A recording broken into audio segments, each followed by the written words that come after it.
Okay, awak akan dapat sampul duit raya. Saya tak kata duit raya ya. Awak akan dapat sampul duit raya. Sampul duit raya yang bernilai berapa? 100. Maksudnya awak akan dapat duit 100. It depends on your luck.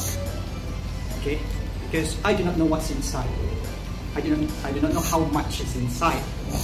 Okay, but what I know, you will still get 100. How much is this? 100. You will still get, even it's an empty envelope.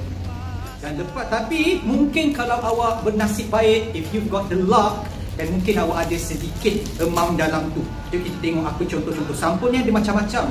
Okay, cuba kita tengok aku contoh-contoh. Contohnya macam ni sampul pertama ni.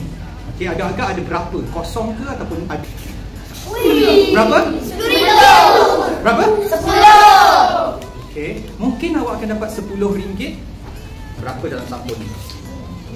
5. Berapa ni? RM5. Okay, dalam sampul ni ada berapa agak-agak? Okay, kita tengok.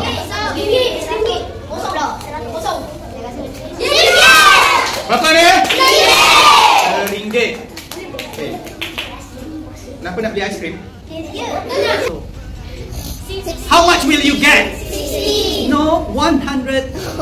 Plus RM1, so you will get 101. Sekarang kita tengok dalam ni ada berapa? 100. Okay, kita tengok berapa?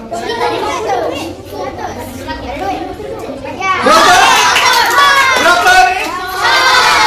Salah. Awak takkan dapat kosong. Dapat berapa? 100. Tetap dapat 100. Walaupun sampul kosong ni, ni duit 100 ni. Sampul ni je dah harga 100. It's an empty envelope. But don't worry, if you get this, you will still get how much? 100. You get 100. Next envelope. So what's the total? 102. Jumlah dia bukan RM2, 100 campur RM2. Awak dapat, maksudnya awak dapat berapa? Maksudnya awak dapat 100. Tengok berapa kat sini?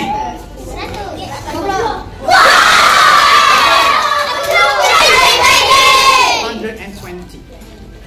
All the envelopes are mixed up. Yeah.